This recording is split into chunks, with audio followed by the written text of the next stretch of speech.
বিসমিল্লাহির রহমানির রহিম। সবাইকে পবিত্র রমজানের শুভেচ্ছা। রমজান মানে শুধু উপবাস নয়, আমাদের ধৈর্য এবং সংযমের অগ্নি পরীক্ষা। এই সময়টা আমাদের দিতে হবে। আমরা যেন কাউকে কষ্ট না দিই, আমরা মা বাবার জন্য সেবা করি, আমরা যেন একটা মিথ্যে কথা না বলি, আমরা যেন মানুষের বিপদে আপদে ঝাঁপিয়ে পড়ি, পাড়া প্রতিবেশী আত্মীয় স্বজন প্রত্যেকের জন্য নিজের সমস্ত কিছু নিয়ে পাশে দাঁড়াই। এটাই রমজানের ত্যাগের শিক্ষা। আজকে এই পবিত্র রমজানের প্রথম দিনে সূরা আলাক থেকে আমি পবিত্র কোরআনের অনুবাদ পড়ে শোনাচ্ছি। দয়াময় মেহেরবান আল্লাহর নামে, তোমার সৃষ্টিকর্তা প্রভুর নামে পড়ো, যিনি মানুষকে সৃষ্টি করেছেন নিষ্কৃত ডিম্ব থেকে।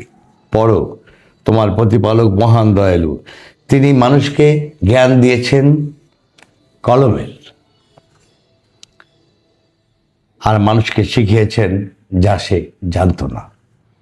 অথচ মানুষ যখনই নিজেকে স্বয়ংসম্পূর্ণ বলে মনে করতে শুরু করে, তখনই সে সীমা লঙ্ঘন করে।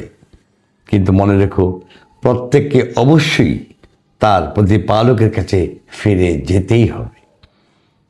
হে নবী, তুমি কি এমন ব্যক্তির পরিণতি নিয়ে চিন্তা করেছ যে আল্লাহর কোনো বান্দাকে নামাজ থেকে বিরত রাখার চেষ্টা করে?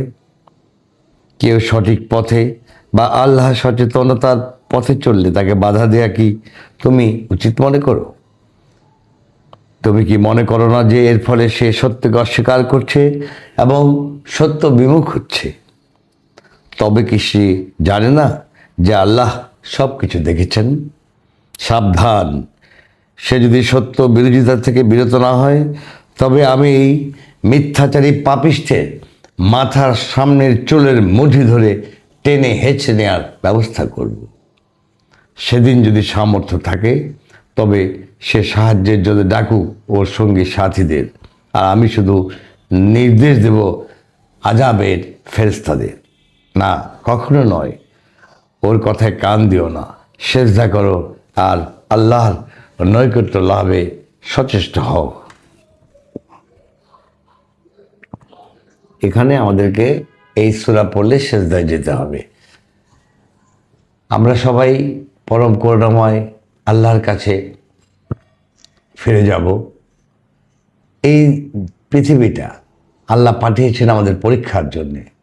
আসুন আমরা সবাই কোরআনের বাংলা অনুবাদ এবং সাথে হযরত মুহাম্মদ মুস্তাফা সাল্লাল্লাহু আলাইহি ওয়াসাল্লামের যে জীবন, উনি যেভাবে চলতেন তাকে অনুসরণ করে যদি আমরা চলতে পারি, তাহলে এই দুনিয়াটাও জান্নাত হয়ে যাবে, আখিরাতেও আল্লাহ জান্নাতের প্রতিজ্ঞা করেছেন বিশ্বাসীদের জন্য এবং সৎ কর্মশীলদের জন্য।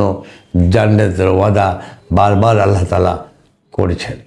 কাজে চলুন আমরা সবাই এই সিয়াম সাধনার সময়ে, এই পবিত্র মাহে রমজানে সবাইকে সাথে নিয়ে আমরা সত্যিকারের জান্নাত প্রতিষ্ঠার জন্য, সত্যিকারের জান্নাত পাওয়ার জন্যে অগ্রণী হই।